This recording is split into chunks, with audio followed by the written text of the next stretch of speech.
আজকে দুপুরের আয়োজন ছিল শাক ভাজি, এখানে ছিল দেশি মুরগি আর ছিল পাতলা ডাউল। এটাই ছিল আজকে দুপুরের খাবার। হ্যালো এভরিওয়ান, আসসালামু আলাইকুম। আবারও নতুন একটা ভিডিওতে সবাইকে ওয়েলকাম। তো আমি এদিকে প্রথমেই শাকটা বেছে নিচ্ছিলাম, আর তার সাথে সাথে আমারও আর একটা হেল্প হ্যান্ড ছিল, এই যে আমার সাথে সাথে সেও আমার কাজ করে দিচ্ছিল, শাকগুলো বেছে দিচ্ছিল। বলে, আম্মা আম্মা আমি করে দিব? হ্যাঁ আচ্ছা দাও, তুমি করে দাও। তো মেয়েদের শান্তির জায়গা এইটুকুই। বাচ্চারা যখন আদর করে, যখন পাশে থাকে, আদর করে, তখনই মনে হয় যে পৃথিবীর সব দুঃখ কষ্ট সব শেষ হয়ে গেছে। আজকে আমি অসুস্থ ছিলাম খুবই।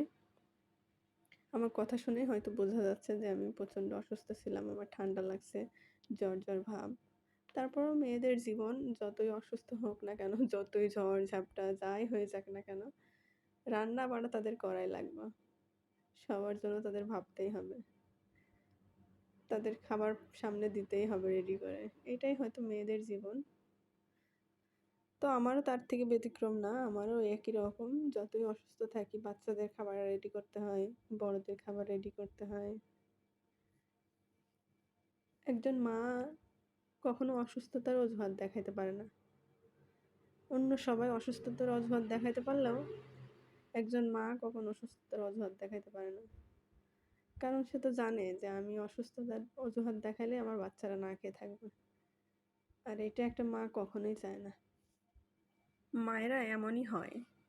আমিও যখন ছোট ছিলাম দেখতাম যে মা যতই অসুস্থ থাকুক, আমাদের জন্য নিয়ে ঠিকই ভাবতো, ঠিকই রান্নাবাড়া করতাম। তখন হয়তো বুঝিনি, তখন বুঝলে হয়তো মায়ের সাহায্য করতাম, যে মা অসুস্থ তাইলে নিজেরটা নিজেই করে নিই। কিন্তু তখন বুঝিনি, হয়তো করিনি, মা না বুঝেই অনেক কষ্ট দিয়েছি। এখন সেগুলো ভাবলে অনেক খারাপ লাগে। তো আল্লাহর কাছে দোয়া করি আল্লাহ সব মা বাবার জন্য ভালো রাখে, সুস্থ রাখে, সব মায়ের জন্য ভালো রাখে। তার সন্তানের কাছে যে মা কতটা, এটা এখন এই পর্যায়ে এসে বুঝতে পারছি। তো রিসেন্টলি আমার মা খুব অসুস্থ, সবাই আমার মার জন্য দোয়া করবেন। মা মা ছাড়া একটা সন্তান কতটা অসহায়, এই পর্যায়ে এসে বুঝতে পারি। তো কথা বলতে বলতে আমার রান্নাও এদিকে শেষের দিকে। তো আমি আজকে মুরগি রান্নাটা দেখাইতে পারিনি, কারণ শরীর অসুস্থতার কারণে আর করতে পারিনি।